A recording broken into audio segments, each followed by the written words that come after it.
नमस्ते दोस्तों, मैं हूं प्रदीप कुमार। आप देख रहे हैं डिजिटल मार्केट। वीडियो शुरू करने से पहले बता दूं कि वीडियो एक एजुकेशनल पर्पज के लिए। अगर आप कोई भी फाइनेंशियल इन्वेस्टमेंट करते हैं तो उस बड़ी सोच समझ के साथ ही करें या फिर अपने फाइनेंशियल एडवाइजर से सलाह जरूर लें। अगर आपको कोई भी फाइनेंशियल लॉस होता है तो उसके लिए ये वीडियो रिस्पॉन्सिबल नहीं रहेगी। तो चलो दोस्तों, वीडियो शुरू करते हैं। देखो दोस्तों, आज जो हम जिस स्टॉक के बारे में बात करने वाले हैं वो है Orient green power company limited stock के बारे में। एनएससी और बीएससी में ये ग्रीन पावर के नाम से लिस्टेड है, तो इस स्टॉक को हम ग्रीन पावर भी बोल सकते हैं। ठीक है, पावर सेक्टर का ये स्टॉक है। आज के टाइम अगर किसी सेक्टर का सबसे ज्यादा क्रेज है तो पावर सेक्टर, फार्मा सेक्टर और बैंकिंग सेक्टर का सबसे ज्यादा क्रेज है।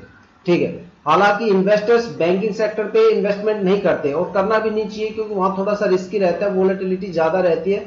हालांकि लेकिन इंडियन स्टॉक मार्केट के लिए बैंकिंग सेक्टर का स्टॉक काफी पावरफुल होता है। ठीक है, तो देखो पावर सेक्टर जो है इस टाइम काफी ज्यादा बूमिंग में, काफी ज्यादा ऐसी कंपनीज है जो इस सेक्टर में इंडियन स्टॉक मार्केट में काफी ज्यादा पॉपुलर है।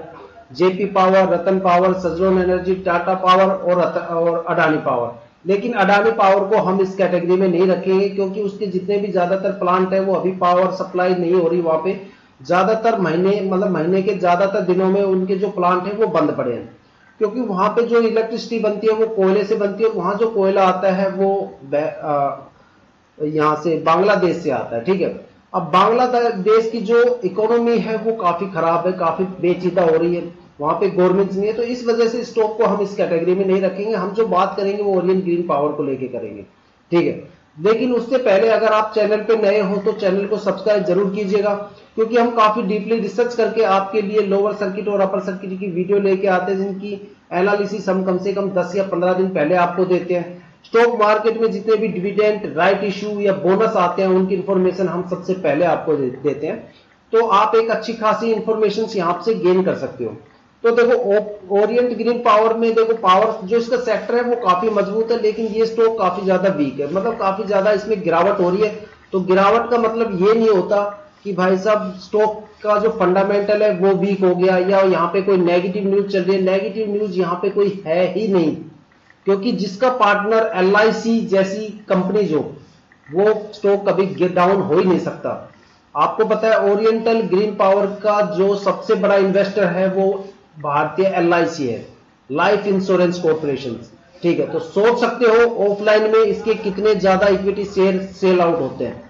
आप लोग तो कुछ भी सेल आउट नहीं करते। देखो जितने ज्यादा इक्विटी शेयर्स ऑनलाइन यूजर्स के लिए निकाले जाते हैं वो तो कम से कम मान लो जैसे 1 लाख यूज शेयर्स कोई भी कंपनी निकालती है कि भाई ये 1 लाख शेयर्स इक्विटी के लिए रहेंगे आम पब्लिक के लिए, तो ऑनलाइन सिर्फ 30% ही सेल आउट होते हैं। बाकी जो 70% होते हैं वो बैंक वाले, म्यूचुअल फंड वाले, इक्विटी वाले, बॉन्ड्स वाले, एलआईसी वाले सेल आउट कर देते हैं।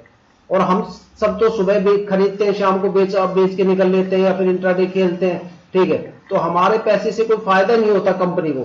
लेकिन जो म्यूचुअल फंड वगैरह वाले सेल आउट करते हैं वो 1 साल से लेकर 5 साल तक के बॉन्ड साइन आउट करवाते हैं। ठीक है, साइन करवाते हैं जिससे कंपनी को पैसा वहां पे स्थिरता मिलती है।